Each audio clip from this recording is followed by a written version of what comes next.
What in the world?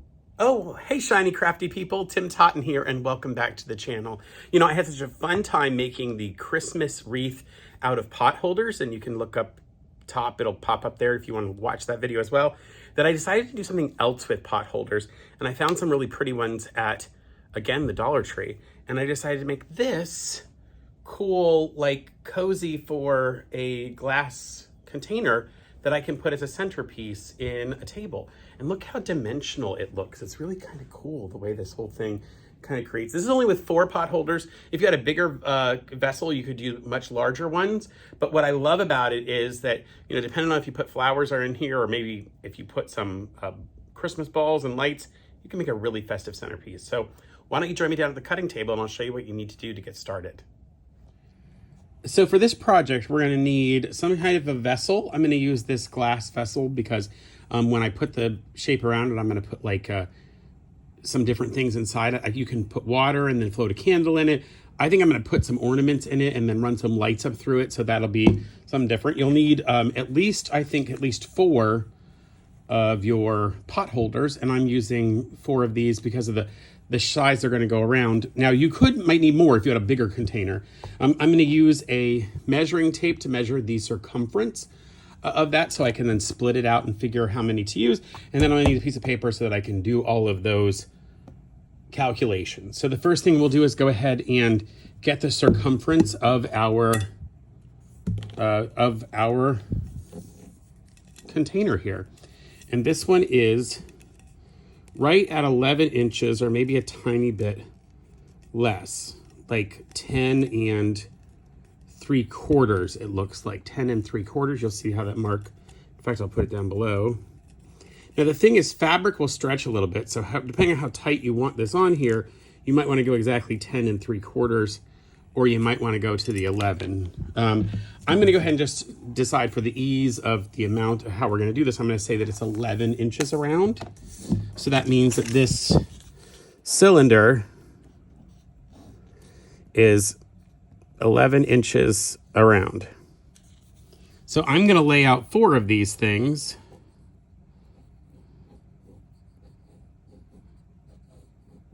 And I want from wherever I stitch to stop stitching to be 11 inches. So I'm going to take 11 divided by 4, which is 30 divided by 4, which I know that's 7.5. You could easily do this. You could easily do this with a calculator. But basically, we took 11.5, we'd get 5.5 inches, right? 11 divided by 2 is 5.5 inches, and divide that by 2 is 2.75 inches. So that's how much I'm going to use on these pot holders. Let me go ahead and take these apart. What I need is, in the middle, I'm going to get 2.75 inches is all I'm going to do across the middle, and then I'll stitch on either side of that, which means these will come together like this, and there will only be 2.75 inches between this stitch line and between the next stitch line. The easiest way to do that is really to find the middle point and then measure over 2.75 inches. There are a couple ways that you could do this. And probably the easiest one is going to be to make a template of your pot holder. Make a template of your pot holder. They're all pretty much the same, so get close to it.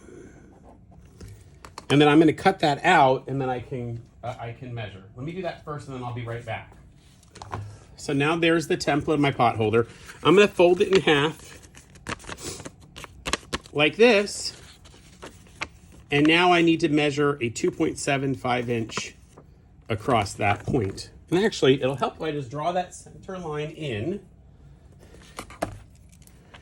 Now, I can't really make you a template and put it online for this because you're not going to have the same pot holder that I am. Now, it's harder to split 2.75 inches in half. I'll show you one of the things I would do. Now, I would come down here and measure 1, 2, 3 inches.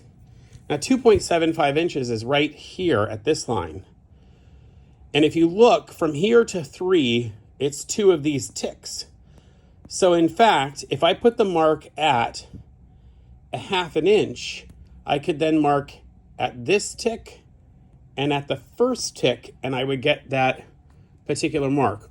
Or I can recognize that 2 3/4 would not be a full 1 1/2, it would be just 1 tick over. And then you'd mark at 2 3/4. Figure out the best way to do that for yourself, but I'll come down here and put my 1 1/2 inch mark in the middle and then go over one of those little 1/8 inch tick marks. And then I can draw that line on. And just to double test and make sure this works right, I'm going to come over here and do the same thing. Go to 1 1/2 and then go over that 1/8 of an inch, just one tick mark. And I'll mark it again. And then you're going to see that if I actually go in and measure how far this is, it's exactly 2 3/4. Look how easy that was, down from 0 on the 2 3/4 mark. Now, the other question I have to answer is, how far do I want this to go before it folds down? Because if I put these completely along, look at how much it were to cover. If I was going to do it just this way, it would cover. I kind of like the idea of this sitting, see here where there's some out, and then it coming out like that. Let me show you a different angle of that. I sort of want some of this material to go, I want some space above. And I like the idea of the material flattening out and then creating this shape. So it gives us some interesting imagery there. So I don't want to go completely down. So I'm going to say probably in that range. I'll put my finger on it and measure it, and it's up. Oh, it's up almost 2 inches. So I'm going to take my template and mark up 2 inches from the very bottom. And then I'll measure across there. I'm going to use the straight edge here to put my measuring device across, right? So I'm going to line up along that line. So it's straight, and then I'll go over and mark. That's where I want to stop sewing on those. Now, it's going to be a little hard to figure out how to transfer this information to this particular pot holder. There are a couple ways. I could use chalk, might be the easiest way, and I'm thinking that's actually probably the easiest for me.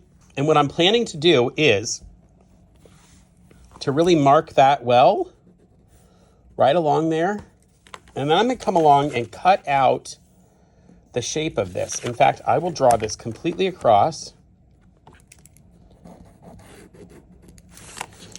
And then I'm going to take off this material here and this material over here so that I can then put it on onto my pot holders and draw it out with a chalk pencil. All right, let me cut this out and I'll come back. So I have actually made my template there. Kind of looks like a sword, doesn't it? But I'm gonna do what I forgot to last time, which is make sure I trim all of the tags off of this. I forgot to do that last time. I also want to talk to you about how you could take off these loops, because you see there are loops to hold these on, and some people don't like those. And what you could do is come in, you'll see here that they've looped it around and just stitched it on. You could take that off and just finish it as it's finish the rest if you don't like the loop. I don't mind the loop, but you could take that off if you didn't want it on there. That's really a personal choice. Honestly, this is something that's going to get used in my house for 2 weeks out of the year, maybe at the most. So I'm kind of not worried. But if you want to take the time, I like to show quick projects to people, which is why I also don't take out a lot of the discussion I would normally have about this stuff or things that I'm doing. You need to decide how you want this to go. When you put this on and stitch them together, when you stitch them, if I did this with gray to gray like this, and I stitch that on, I'm going to stitch down here and over, and it's going to make it like this shape, and then the gray will be facing down, and then it'll come out with that light color. Or if you did it, these on the outside, when you stitch down, it will flatten out, and then these will come over like this. So you have to decide which way you like it the most. I like the idea of these colors being the snowflake, so I'm going to do them gray to gray. I also have to decide which way I want these little pieces to go. So when I go around here, do I want these to be sticking up, or would I prefer them being sort of down? And I kind of like them down near the bottom. So I'm going to make sure when I put these together that I put these at the same shape down where this is, if that makes sense. So I'll put them all that way to the right. So I'm going to put these two together. So this one will have going out that side, that side. All of these are going to basically be done the same way. Bam, bam, bam, bam. But I need to do them on the gray side. So now we're here on the gray side. I have my chalk pencil. This is I didn't show you this earlier, but you're gonna need some kind of a chalk pencil. And I'm doing chalk so I can just easily wipe it off. So I put that on. I'm gonna draw out the stitch line. And I only need to do one side. Only stitch one side. And I'm only gonna stitch down to that point, so I'm actually not going over this way. I'll need to do one, come back and do the next one that same way.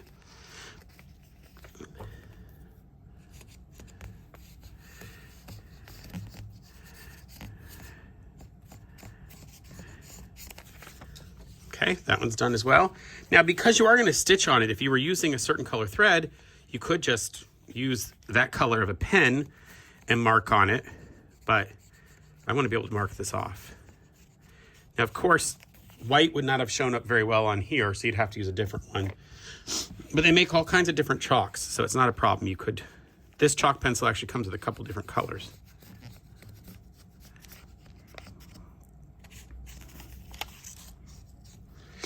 All right, we have all 4 of those done. We'll go over the sewing machine. Now, I'm doing this with black thread, but you would not want to do it with black thread. I'm doing black thread so you can see it easily, but you're not going to want to do it with a black thread. Now, I'm going to take these and make sure that I go opposite. I'm going to back you up a little bit. You want to make sure you go opposite.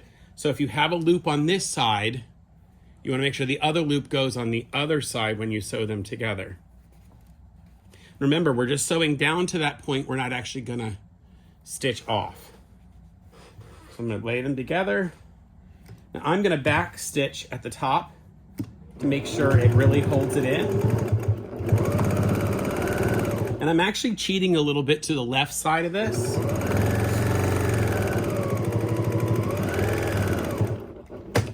All right, that's the first 2 together. See what that's going to do with that? And then we just open it up and we'll put the next one on. And again, we have the loop off to the left, so the next loop has to go this way.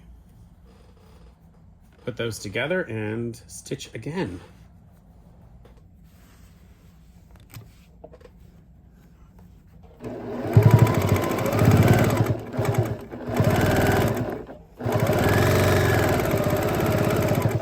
And again, remember, I'm not going past that line and I'm not following the line. And I really backstitched it there as well so that it's going to be nice and tight when we get that folding out at the bottom. And then we go for our last one. Again, make sure that the loops are opposite. And then we'll complete this around. We'll have to complete it around once we get this third one put on, or this fourth one, I mean. But then we have to put the first one to the fourth one.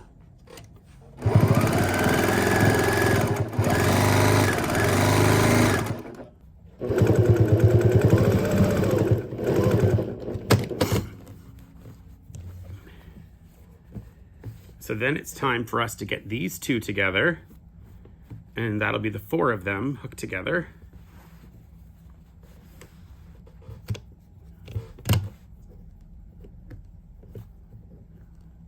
You may be wondering what I'm doing. One of the things I'm doing is, on my machine, if I leave the thread out, it actually sort of buries it for me, and I don't have to trim the thread. And again, you might want to do a matching thread, and make sure you don't have any of the other material. See, one of the things I just did, I want to show you this mistake, so you'll see it. one of the things I did was I had that material folded underneath it, and I got to make sure that doesn't happen. So I got to take that back out, make sure it's not folded underneath, and I'm going to come back and start sewing again a little bit down.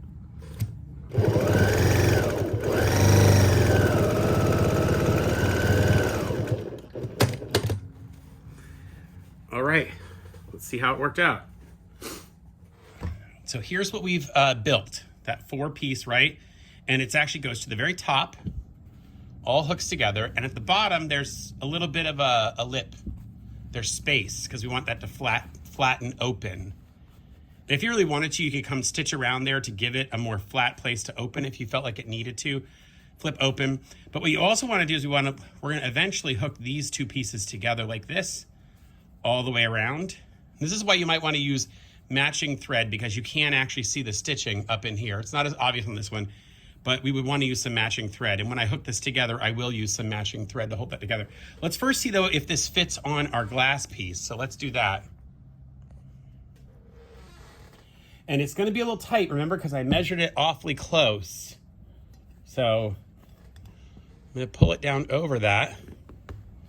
Oh, look how good that is. That's so good. Yeah, so I'm going to pull it all the way down to the bottom. Make sure it goes to the very bottom edge where we flatten that out. And you know what would be really helpful is going to the iron and sort of ironing those up, flipping them, right? And then our next step is to actually come through and stitch all these together so it becomes the shape. So, and I don't mind these little tails at the bottom. I think it actually adds a little bit to the interest because it repeats. And then all these are going to get stitched together to create that pretty shape as we go around. So let me go get some thread, my machine threaded up to do that, and I'll show you. You know, so I actually decided rather than winding a whole bobbin and everything for 4 stitches, I'm going to do this by hand. And it's funny, I pulled out gray thread thinking this was gray. So I pulled out this gray thread, but it kind of doesn't match. Surprisingly, what matches better is this light purple thread that I have. So it's actually more of a purple. So I'm going to thread up a needle with some light purple thread.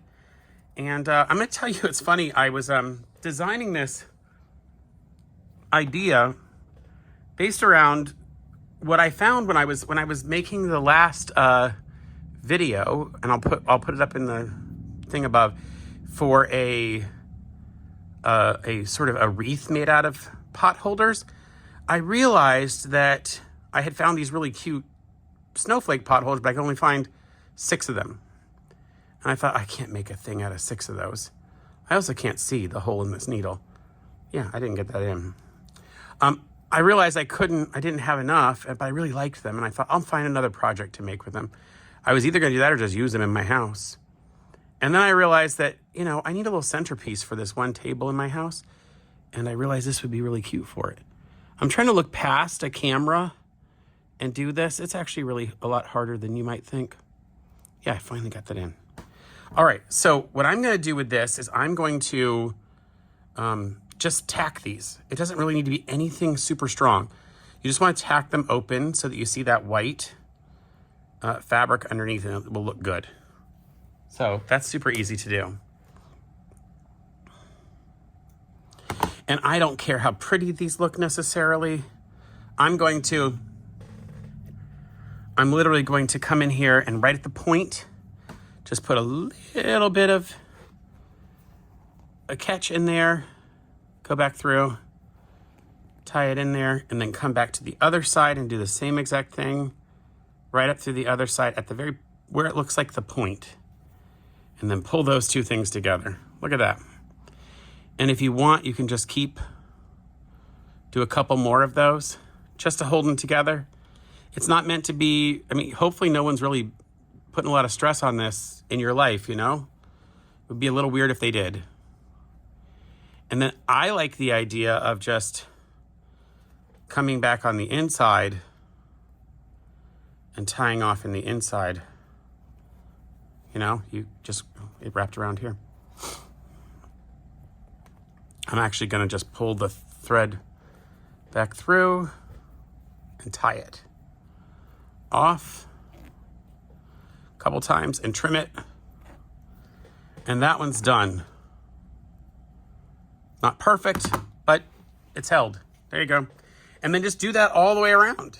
And when you finish all the way around it, bam. All right, I'm gonna finish doing these and then I'll show you what it looks like in just a minute.